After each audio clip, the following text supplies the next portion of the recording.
Just a couple more moments. Record as well, Katya, please.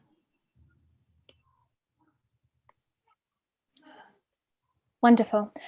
So hello and welcome everyone to the Entrepreneurship Sports Generation, ESG for short.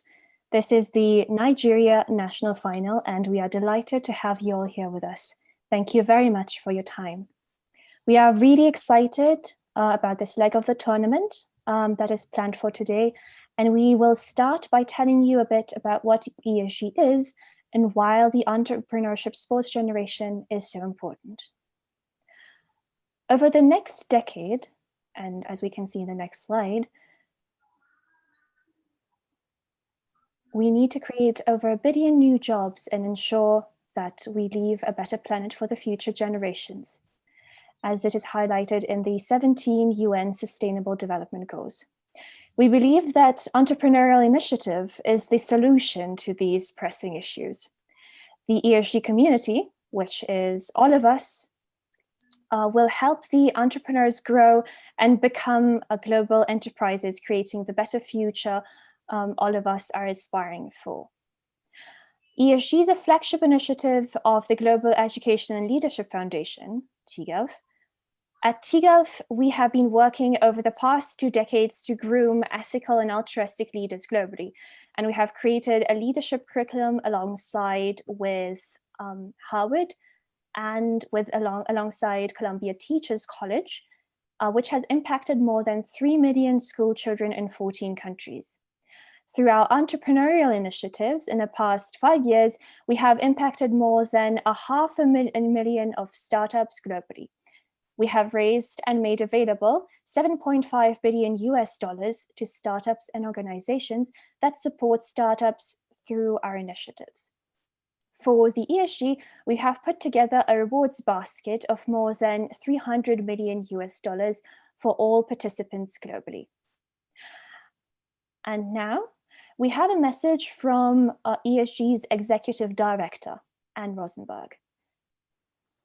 A warm welcome to all of you. It's very excited, and thank you for your strong commitment both to the startups and to the judges.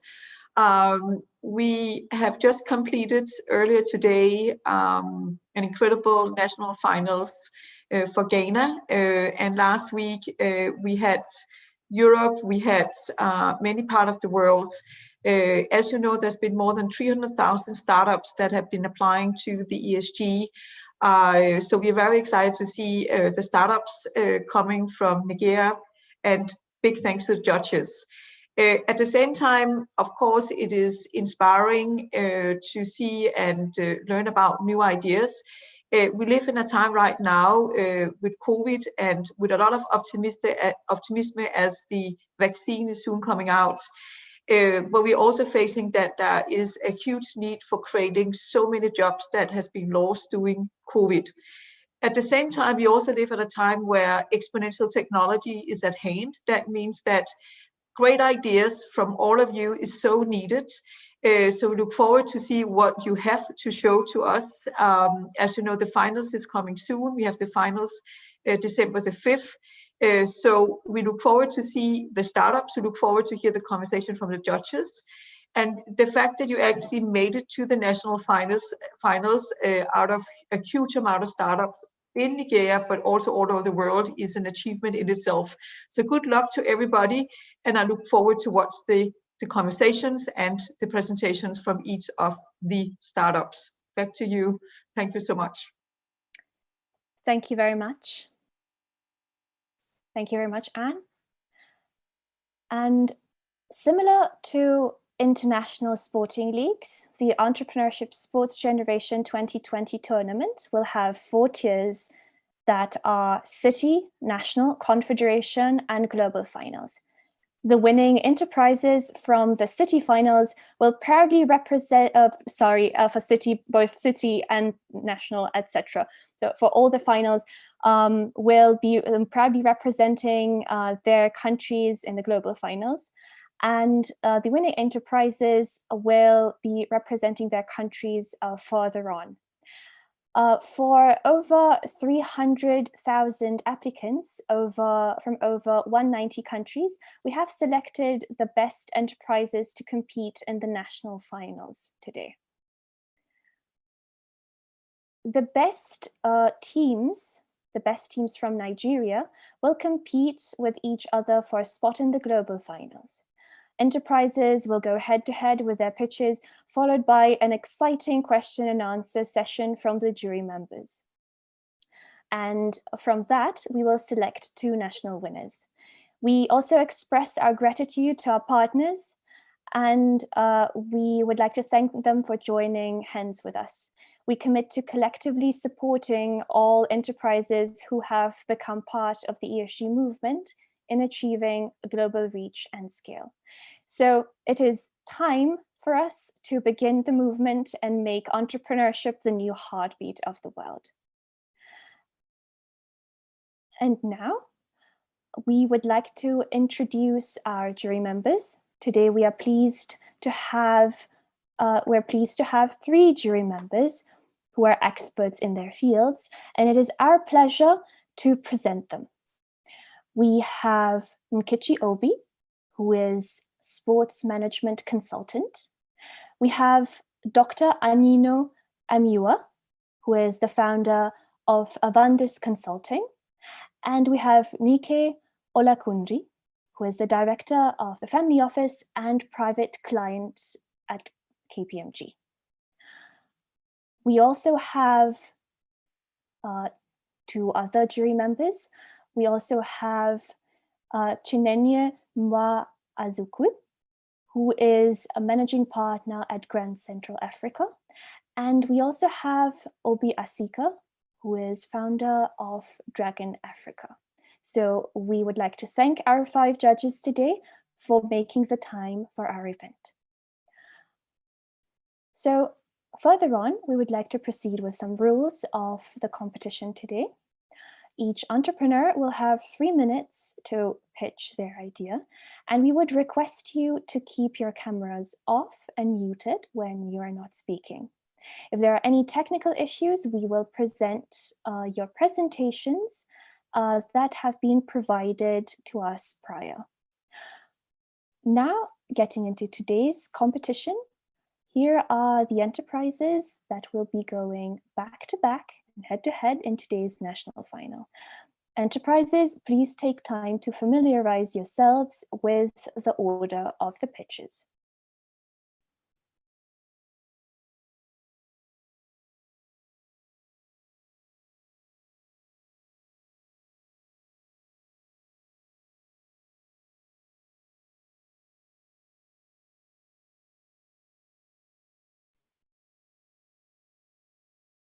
And now let us begin. And first and foremost, we would like to welcome F&K Savings. We welcome you to start your presentation, and you have 3 minutes to do so. All right, thank you very much. I will be sharing the screen now.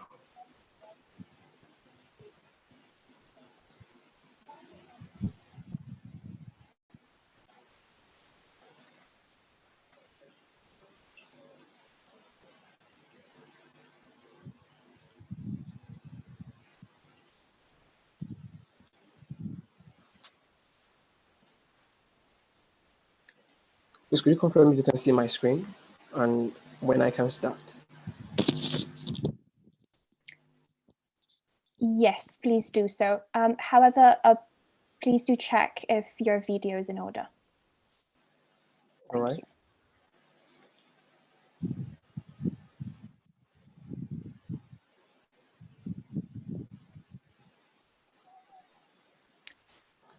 Can you see this? Can you see me now? My video is in order from my hand here. Right. Yes. So Ayo, your time starts now. You have 3 minutes to pitch your project. Good afternoon, everybody. My name is Ayo. I'm representing F&K Savings, a digital savings and investment startup in Nigeria. We have a vision to become the foremost and preferred digital financial services provider in Africa. And our value proposition is based on the three problems that we've identified. Number one is the accessibility, the easy accessibility of funds to savers in conventional banks. You know, when you save in conventional banks, it's easily accessible. The low rate of interest rate on savings in Nigeria at the moment, and the limited investment options available to entrepreneurs and to investors and savers in Nigeria. So we've created a digital solution that is both impressive for the tech-savvy users and non-tech savvy users, that allows them to save money smartly and strictly through our various features, and invest money through our simplified investment marketplace, and consequently earn money via our competitive return on investments. So we have created a digital savings and investment platform that has several features for investment, e-store, FundMe, which is a feature that is designed for charity organizations and NGOs. So in Nigeria at the moment, we have a target market of a total market size of 169.2 million. That represents the total adult population in Nigeria.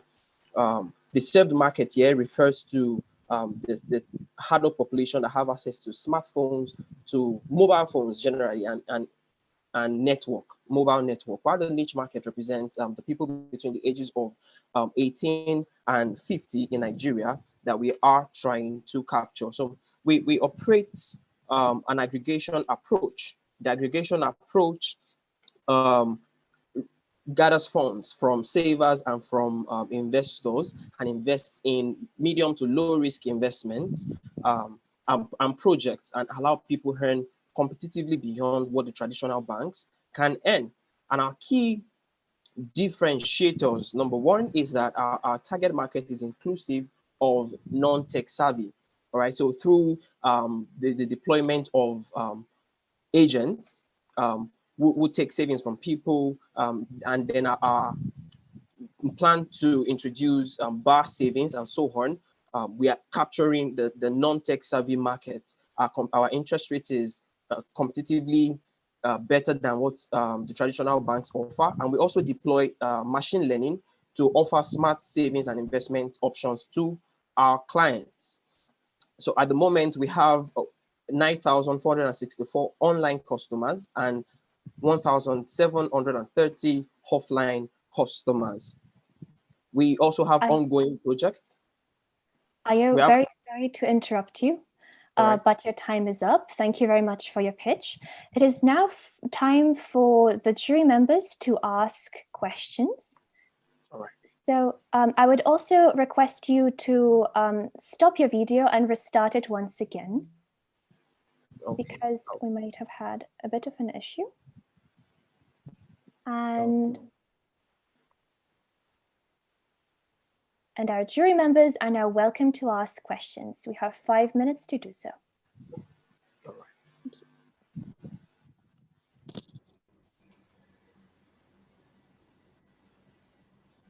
Okay, can I start? Yes, please.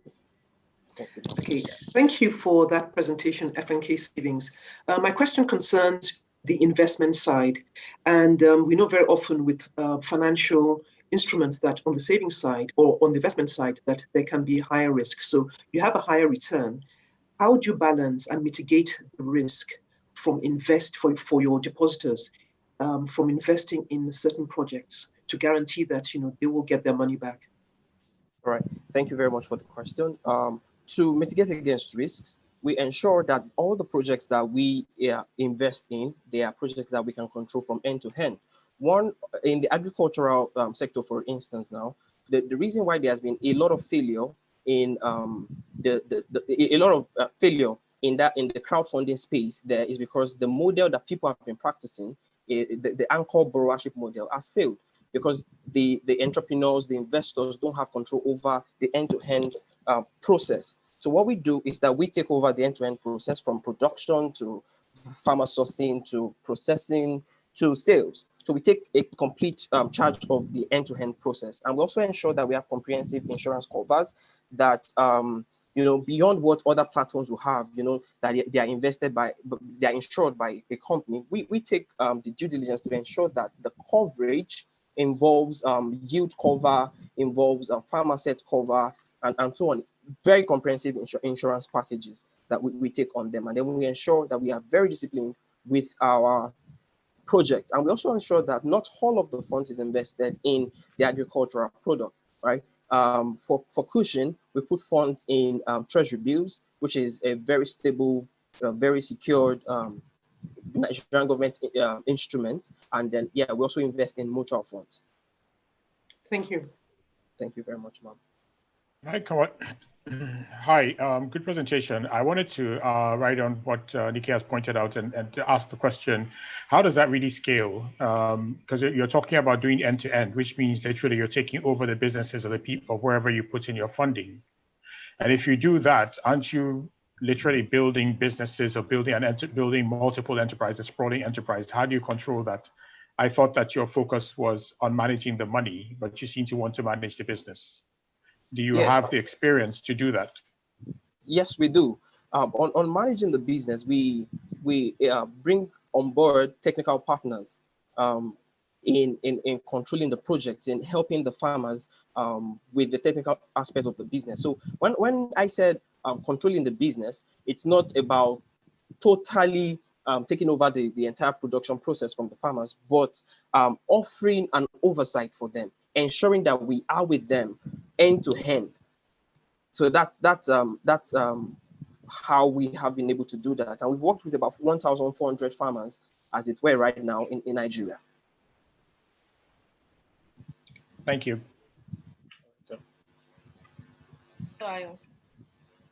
Good afternoon. Good afternoon. My question is around your users. I see that you said you have about 9,000 plus users and then 1,500 plus offline users. How were you? 1,730 offline. Okay. How were you able to get those users? How were you able to attract those users? And what are your plans for growth? How do you plan to grow those numbers? All right. For the online users, we have a mobile app, and we have a functional web application where people get to sign up. So through online marketing, online social, that's SEO, we get to reach our audience. We get to reach the people that would really need to use our services, not just to invest, but also to save money strictly. And for the offline users, we currently are just focusing on a state in Nigeria, that's Oyo State. And in Oyo State, we have been able to amass 1,730 offline users, who are market women, traders, artisans, who really don't know so much about investment options that are available to them. They want to save, but they can't do it digitally. So we help them save by bringing them, interfacing between the manual savings and automating the savings. All right, so the onboarding process is automated, but the interactions that they have is with humans. You know, they are more at ease interacting with people. Thank you very much. I'm afraid time is up. Thank you for your questions, jury members, and FAK Savings, thank you for your answers. We will now have 30 seconds for the jury evaluation. And in the meantime, we would request the next startup, Powerstove, to be ready with your pitch.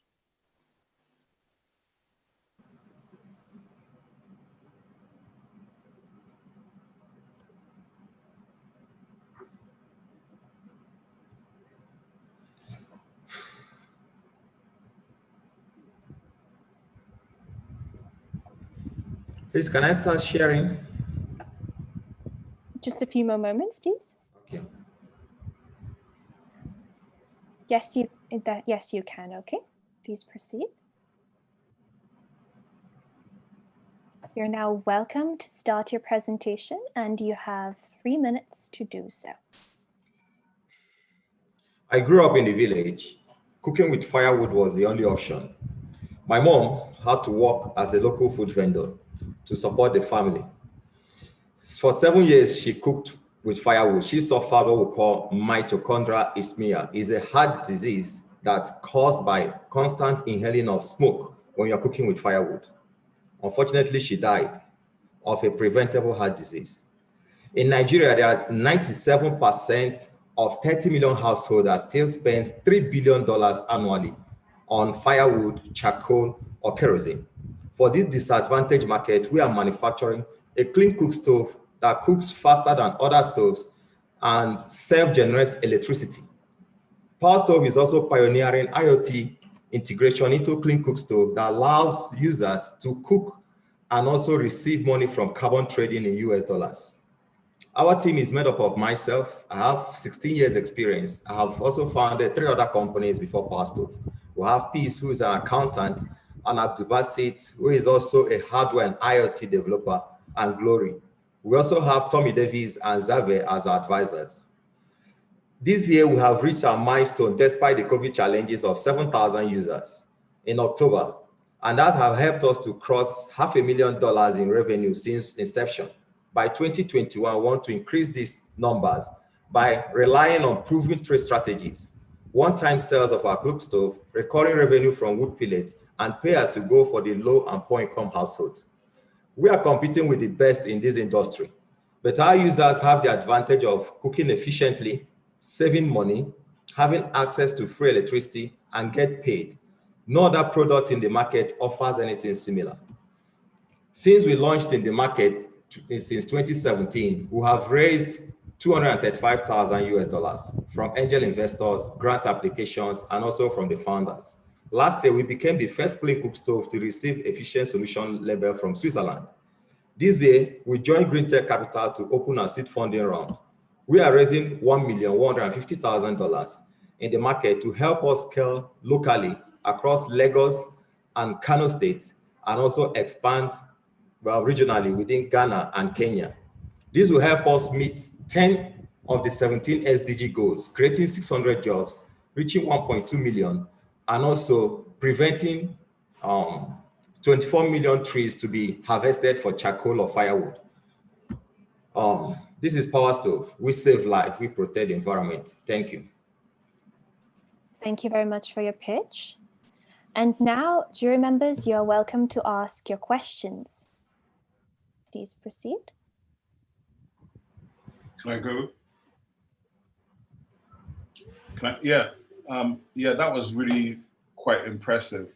I'm just wondering, in terms of how you're trying to scale this, and well done on having gotten 7,000 units. What is your number that you're looking to scale to with this new round of funding?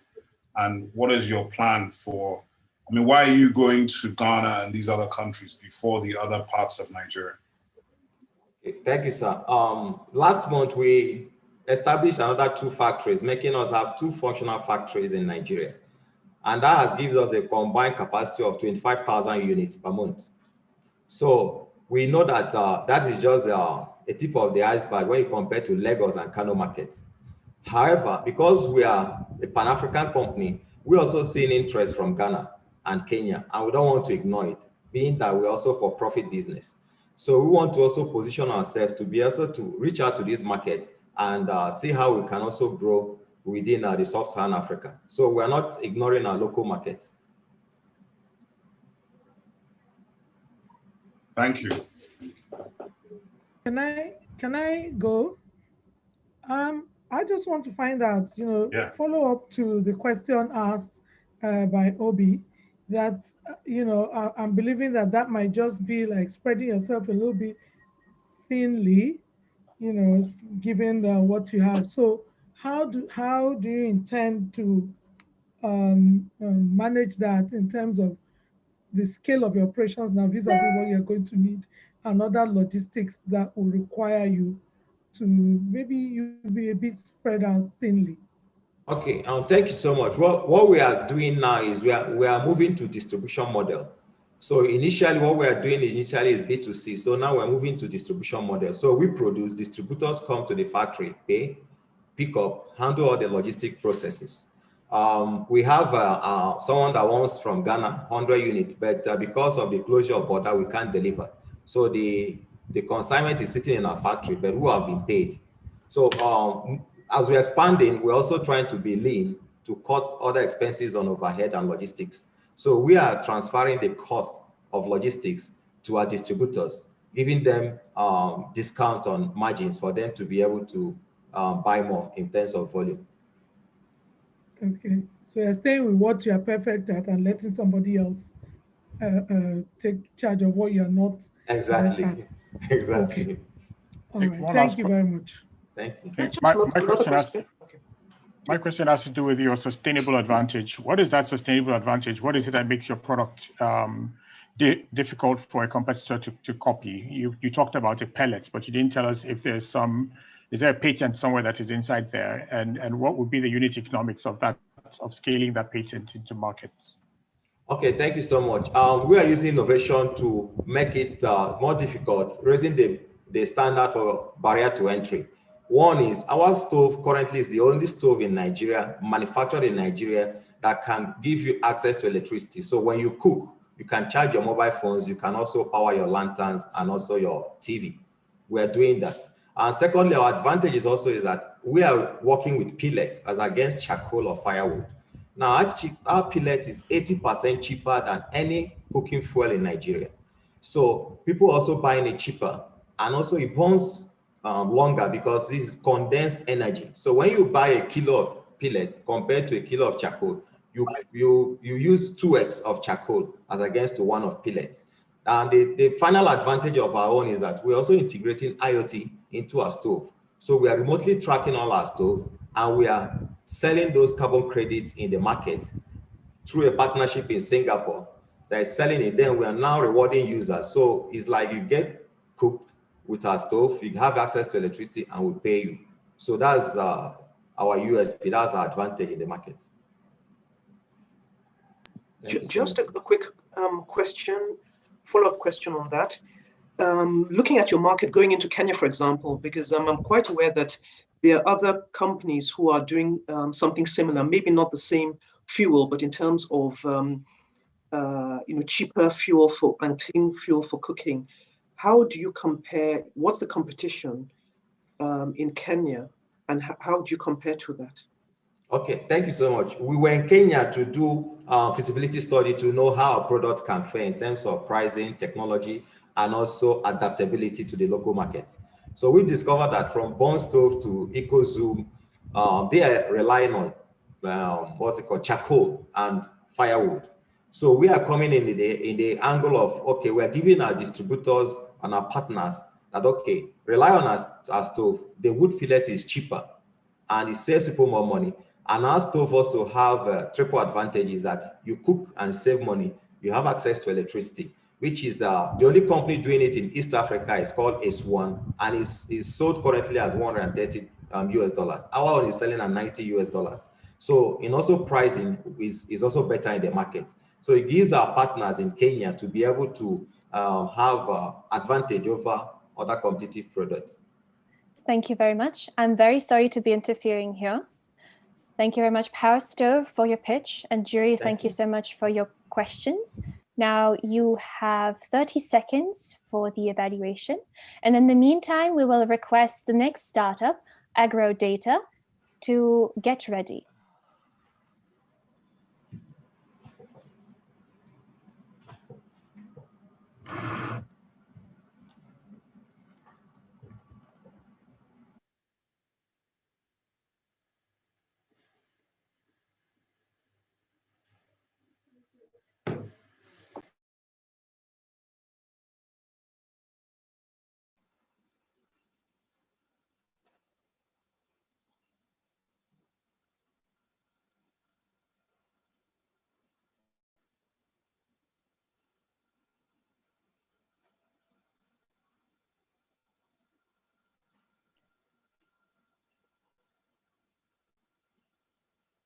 And now that our jury members are finalizing their evaluation, Agrodata, please share your screen.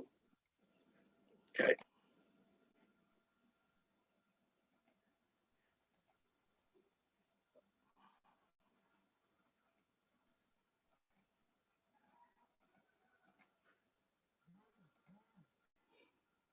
Yeah, is my screen on? Just a couple more moments for it to be loading. Yes, Hello? Wonderful. So Agrodata, you have 3 minutes to pitch your startup. The time starts now. Thank you. Good afternoon, everybody. My name is Olumide Ogunbanjo. I'm representing Agrodata. Agrodata is a trade name from Intis Technovations Limited. Our mission is actually to optimize smallholder farming and to restore soil resources, improving rural livelihood using sustainable farming practices with modern technology. The problem, smallholder farming actually form the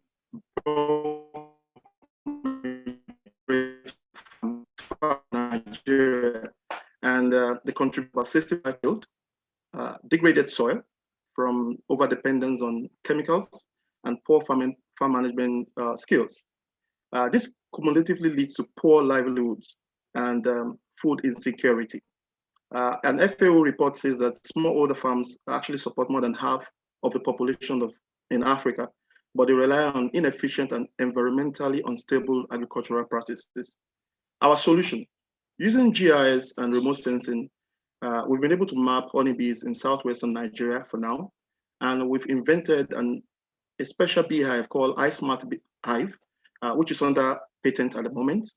And we are enlisting farmers, crop farmers specifically, into a community bee-centered agri-food project. We install these hives for free, and we guide the farmers on how to go about green manure and portable farm management. Over the last 3 years that we've implemented this project, we have farmers in our network having increase in their own crops, which are compatible crops, which the bees actually pollinate. There's a reduction in overhead costs, especially from low fertilizer usage, and they make extra income from our main target produce, which is the honey we harvested on their farms. We have a revenue sharing with the farmers. In the future, our solution is looking towards collecting agroecological data from these hives because they are IoT. We have sensors embedded in them. And this could be used in predictive modeling for crop health, pests and diseases, and early warning signals. This is our future plan. Our strategy is to focus on the small-scale farmers.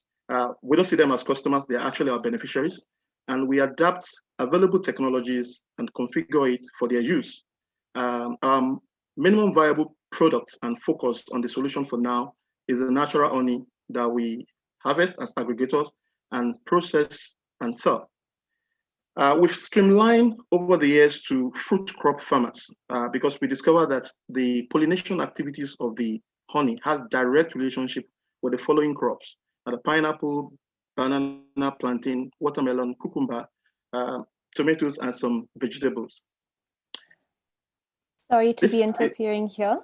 Very sorry, Olumide, to be interfering, but your time is up. Thank you very much for your pitch.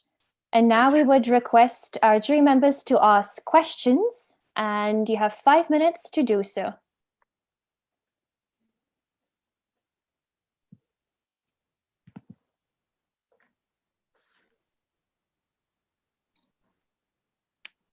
Yeah, hi. I just, this is quite interesting.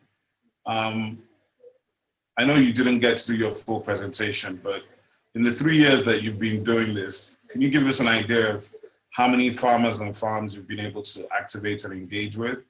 And what kinds of improved yields have they seen, and what kinds of revenue shares have you been able to do?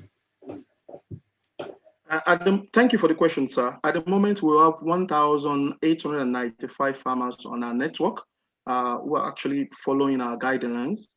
And from the crops, we have over 20% increment in yield because we actually help them in getting the seeds to plant as well.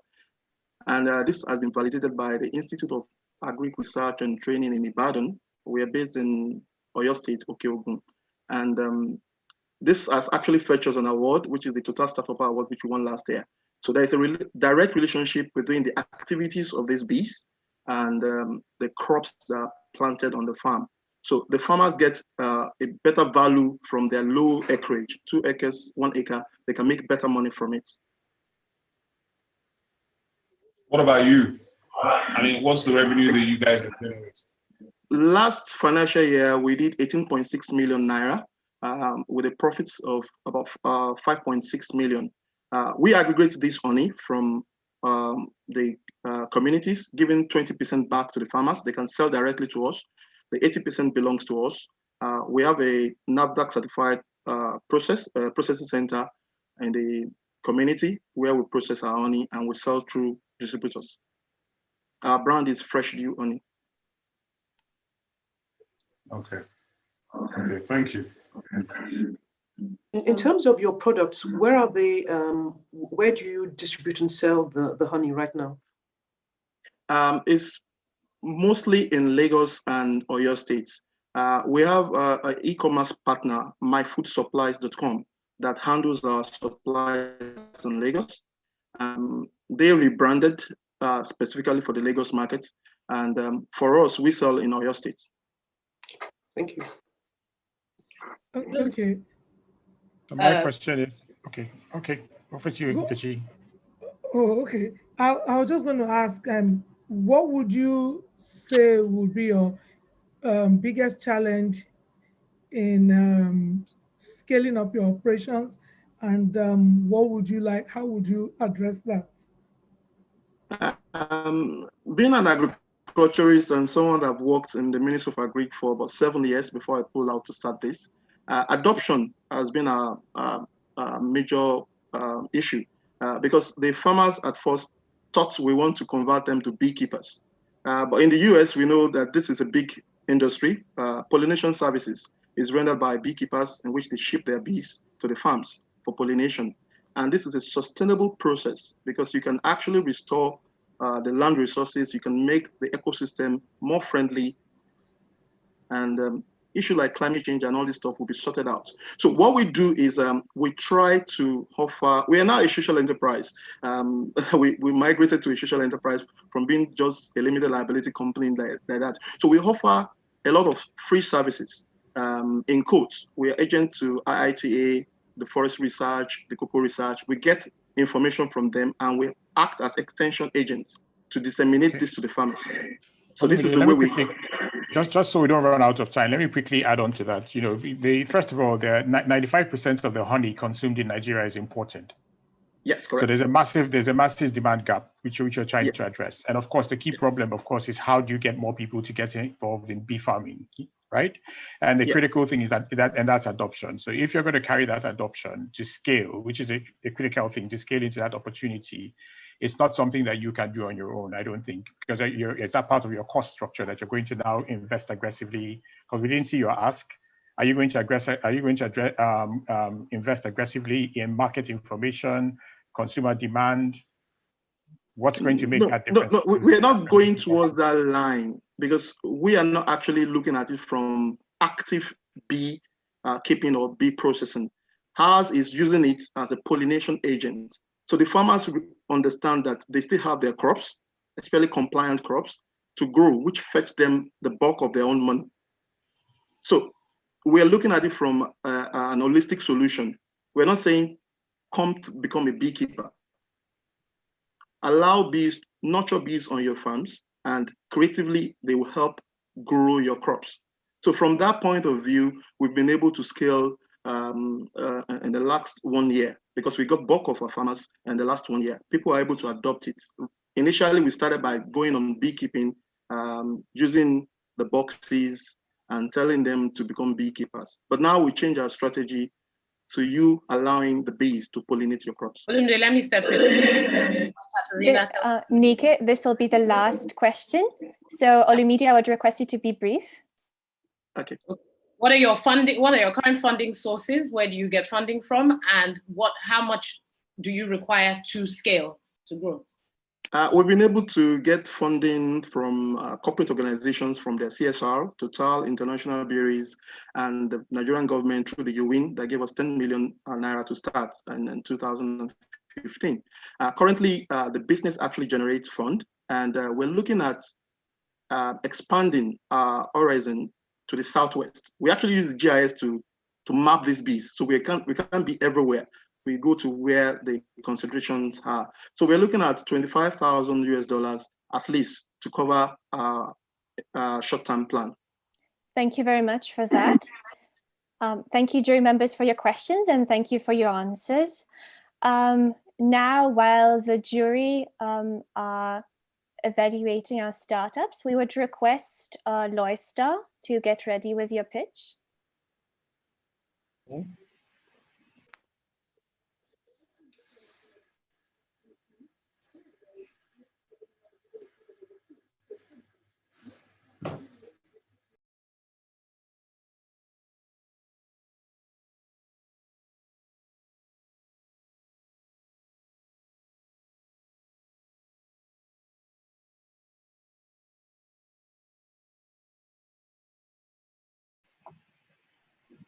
You may start preparing to share screen, Ayo, please. All right.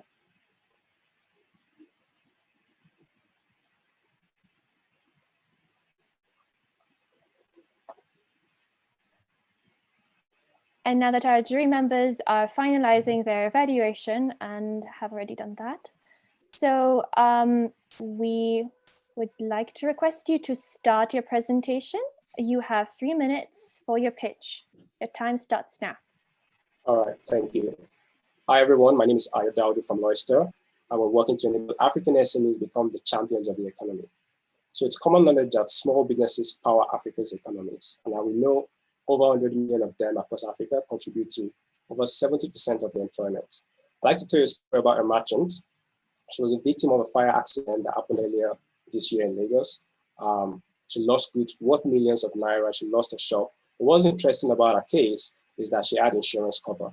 However, she wasn't able to claim this insurance cover because she didn't have records of the goods that were lost in the fire or records of what she sold. She had no inventory information. So we've traced these challenges of SMEs to how difficult it is for them to track and keep sales records, retain their customers, and of course, access capital when needed. So what we're doing is providing a next generation point of sale platform that is able to enable these merchants track sales across multiple channels, retain their customers, run loyalty. If they want to go digital, we have the tools they can plug in to switch to digital easily. So far, we've recorded over 20,000 transactions with over 1,000 merchants across West Africa, mostly. We've seen over 13,000 of these customers, of these merchants' customers rather, and transaction value is currently at 500K USD. We've also been supported by these globally recognized institutions. So what are we selling? It's essentially a mobile point of sale application. It's a mobile app, and we have a web platform as well. We've also gone ahead to build a USSD solution that is able to collect payments from customers using the existing bank infrastructure. And so in the case of you having to receive for one transaction is eliminated. We're also building out integrations to popular tools that these merchants already use today. And of course, they get access to rich customer analytics. We've identified a growing market, and in West Africa, we've seen 8 million of these merchants that are digitally inclusive, and every year it pays about 150 USD, and that gives us a market size of about over $1 billion. To make this idea financially viable, we offer our products for a monthly fee that starts at $10, and we also take a transaction fee between 1% and 4% per transaction. We're definitely not alone in the space. I mean, we know of InterSwitch. We've tried this with a product called Retail Pay in the past, but that product is too complex for the average SME to adopt. What makes Loystar unique is the fact that we're very simple and we're integrated into the existing financial infrastructure. And also, if you know SMEs, they don't like to interact with too many technology, they just want one interface that does everything for them. And this has proven to be a very strong value proposition for our merchants. To acquire our merchants, we've leveraged several channels, both online and offline. So for example, last month, we saw over 26,000 impressions, and over 1,000 of that landed on our website. And this is how we've been able to acquire customers across several regions, including the US and the UK, paying customers for that matter. And to reach merchants at scale, we're also working with partners, such as financial institutions. We actually have one bank in the process, and we've signed an NDA with them. To reach our next milestone, we're asking for a seed round of 150,000 USD. Currently, our average recurring revenue annually for a merchant is $7. I want to grow that by 8 times with this investment. We also want to close partnerships that will enable us further integrate into the payment terminals that some of these offline merchants already use. And this is also how we plan to use the funds. Ayo, very sorry to be interjecting here. Your time is up. Thank you. Now, let us proceed to the question and answer session. Jury members, you are welcome to ask your questions. You have 5 minutes to do so.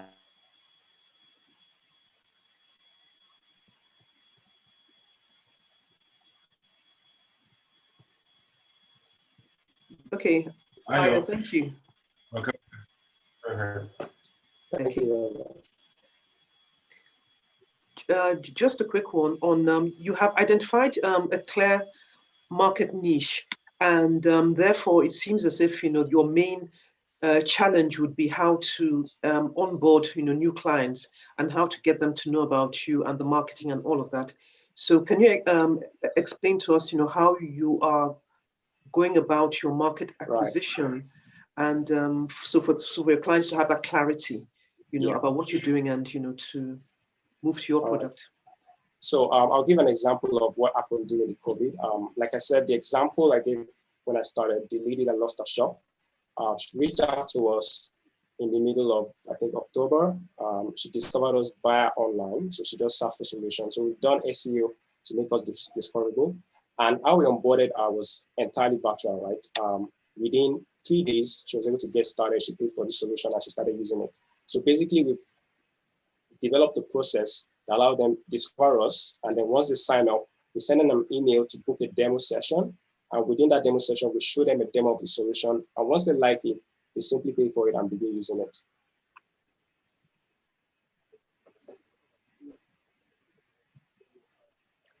Okay, well done. My question has to do with the interface between your POS application and the front end, the online shopping. We know that e-commerce is probably going to grow.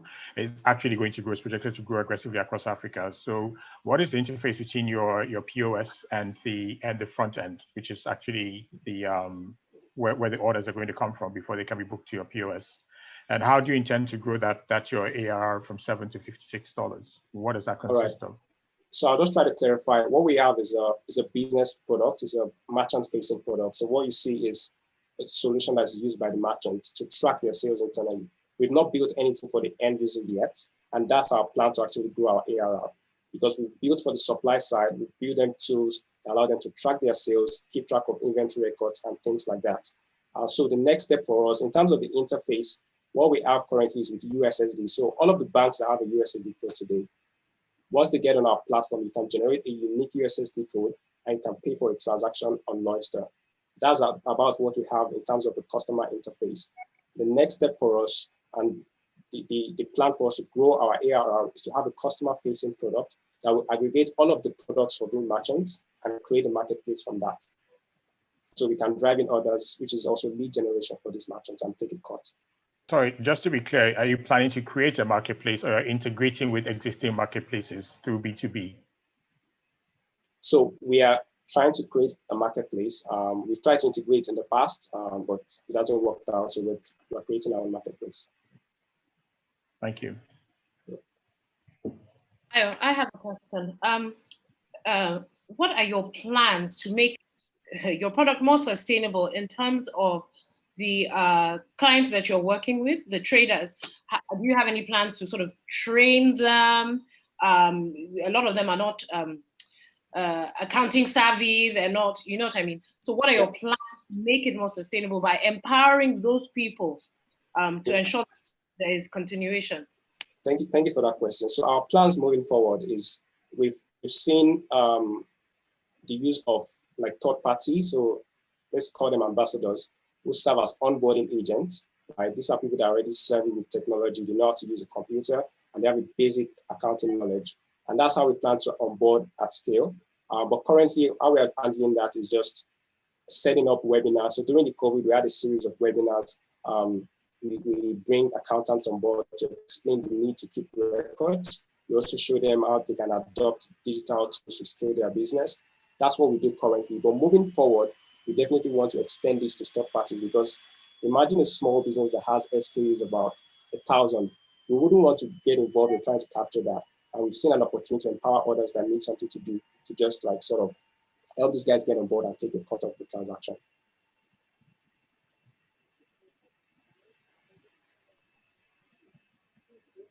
Thank you. And I would like to announce that the time is up. Thank you very much, jury members, for your questions, and thank you for your answers, Loystar. And now it is time for a brief stopover for the jury deliberation. Please stay tuned in. We will come back and announce the winner of the Nigeria National Finals. And Now for the jury deliberation, we would request our jury members to join a separate breakout room. Jury members, you will now get a notification to get invited to the separate jury breakout room alongside our guests today. Thank you.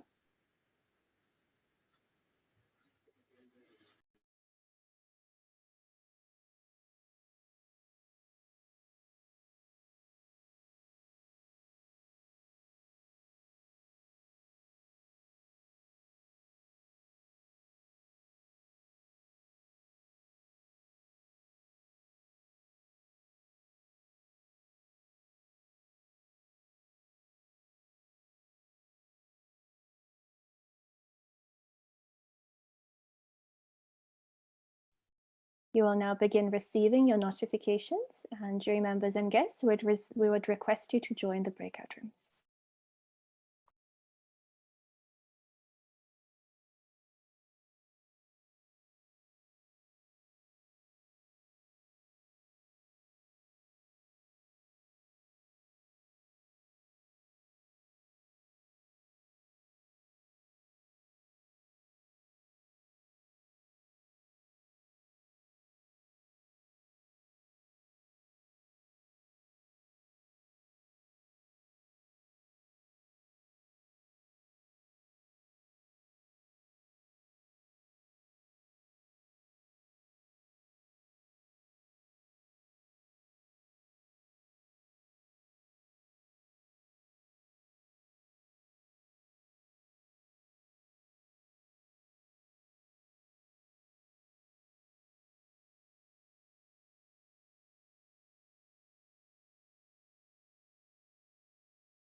We thank you all very much for your patience.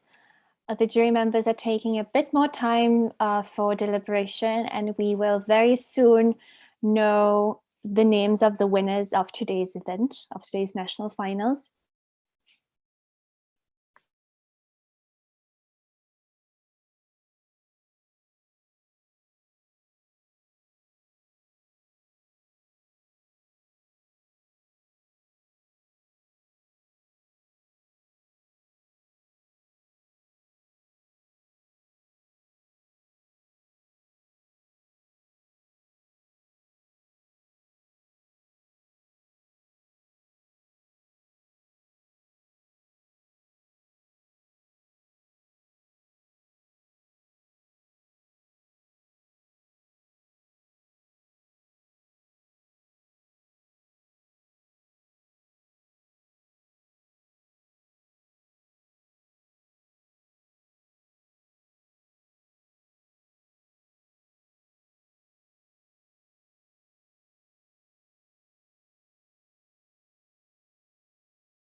So thank you very much all.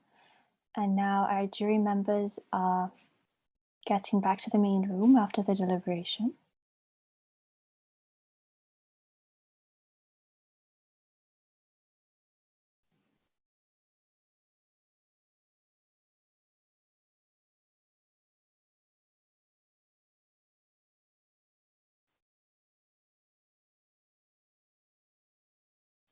And now that all our jury members are back from the deliberation room, before we are announcing the winners, we would like to give our jury members an opportunity to give their feedback and comments.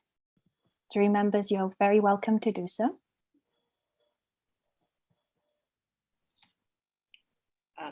Shall I start? Definitely. Okay.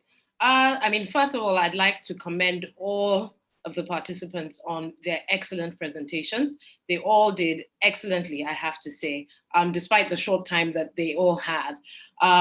Their products were innovative and they all addressed some challenge that is being experienced either locally or across the region. So I want to commend them on that.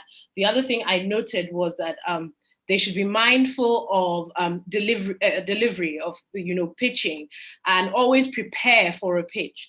Your ability to articulate what it is that the solution you're providing can give you that competitive edge, and it helps your consumers to connect with you, to connect with that product or that solution that you're preferring. I think one or two even started with a story.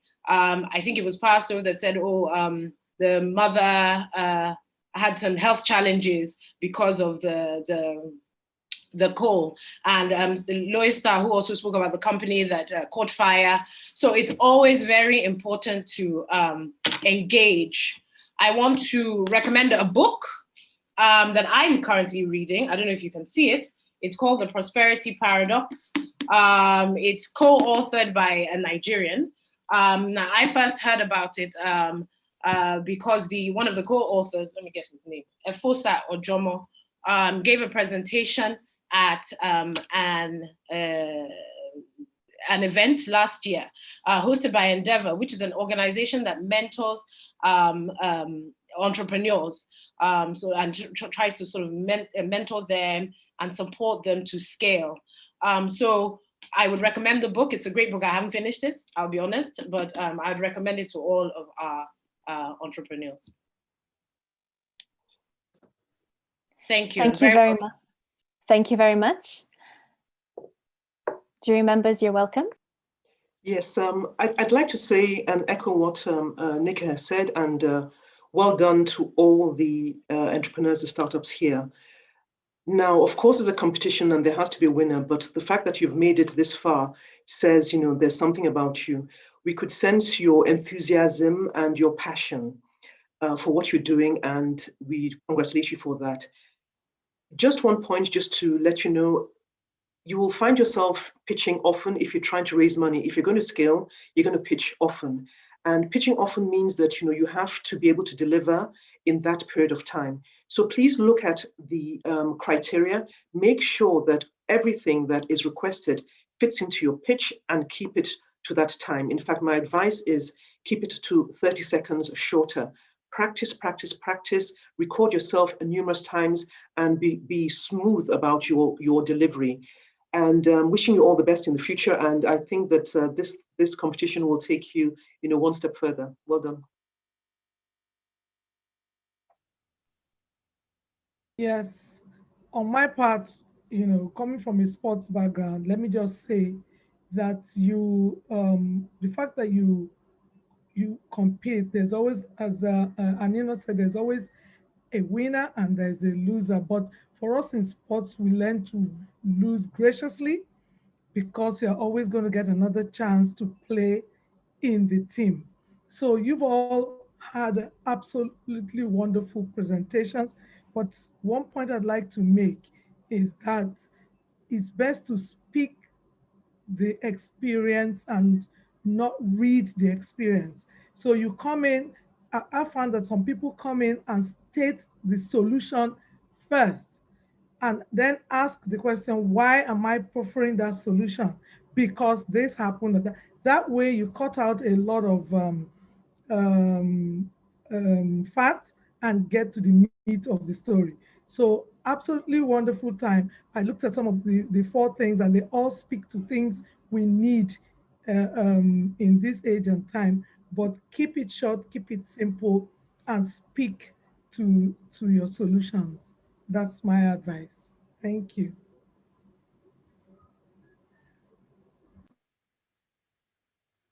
Thank you very much. Okay, that mean I go next? Okay. All right. I don't even know.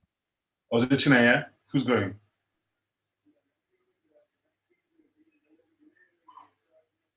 Okay. Just to follow up on what the ladies were saying, from my perspective, I thought everybody was quite original in terms of the specific focus they had. And I think, just like I think the ladies have said as well, time is key in these pitches. So try to start back to front, maybe arrive at your solution. Don't have your best slide as your last slide. I think that happened to a few of the guys. Somebody was clever enough to push up one of his slides after he had finished speaking, which is also clever. You make sure that people can see what you have to offer. But I liked the experience. I liked the ideas. I liked the thinking behind some of the stuff. I think, as everybody said, you have to learn. The key thing that Nkechi's talking about, what everybody's talking about, is about sportsmanship. You have to participate to have an opportunity to win or lose. And when you lose, you should take it as a lesson, not as a defeat. So no matter who wins today or who goes forward to the global championships, all of you are winners for having gotten to this stage. So congratulations and best of luck. Thank you. And my comments are, I mean, I accept everything that has been said before, the jurors have said before, I resonate with me as well. I just wanted to be a bit more specific around a couple of them. I would say that FNK, my suggestion to you would be that you sharpen your value proposition, because the fintech space is a very, very difficult space to operate in. There are hundreds and hundreds, literally, of entrepreneurs coming to that space. And perhaps the key to that would be to unlock the aspect of the SDG impact potential, which I think is really where you were heading, but we are not sure that I'm not too sure that I understood that. In Powerstove, there are 3 businesses in one. There are the pellets, there's the device itself, and then there's the IoT and the carbon credits market. Maybe you want to disaggregate them in order to focus on one and be really excellent in one, particularly as you try to scale. You may find you cannot produce enough of one, or you may be producing too much of the other. So sometimes for business purposes, you kind of like want to look at disaggregating the products and being the pellet maker and franchise somebody to build your device. For Agrodata, I really love the business. I think it's a great area. I have spent some time around bees. They're very, very temperamental, but really important. In fact, there's a saying that if the bees disappear from the planet Earth, that mankind will not survive the next 20 years, just 20 years without bees, because of the cross-pollination thing. But you kind of like want to be clear again around what you're doing, because to scale bees, bee farming in any form at all is quite difficult. I think the product, you didn't show us the device that is under patent, and I think that's a really critical part of your product mix and something that we would have liked to see more of. And Loystar, I think the point is probably made in the question that I was asking about whether you shouldn't really be looking at more of a B2B model than a B2C model. If you win the marketplaces, you win what lies behind them, and that's the consumer, as opposed to going to the consumer and trying to build your own marketplace. But on the whole, really excellent, really interesting, and very well done, and best of luck to everyone. Thank you very much. Thank you very much to our jury members for the valuable comments. And now the time has come, and the time has come to announce the winners of Entrepreneurship Sports Generation Nigeria National Final today. And the winners are Powerstove and Loystar. Congratulations. Thank you. Thank you so much. Congratulations, Powerstove. Congratulations. Thank you so much. Congratulations. Congratulations, Powerstove and Loystar. Thank you so much. Thank you. And on that, a couple closing remarks. It was our pleasure to engage with such a diverse group of startups and to gain exposure to such fascinating stories and solutions. At ESG, we would like to acknowledge the efforts and the time of each and every entrepreneur that was dedicated to be with us. We would like to heartily thank the jury members, the participants, the organizers and partners for joining us today and supporting ESG as a groundbreaking project. We are immensely excited and hope that you join us for the next levels of our competition. And thank you very much for each and every participant for their patience. Thank you very much for each and every judge and participant for their time. And with that,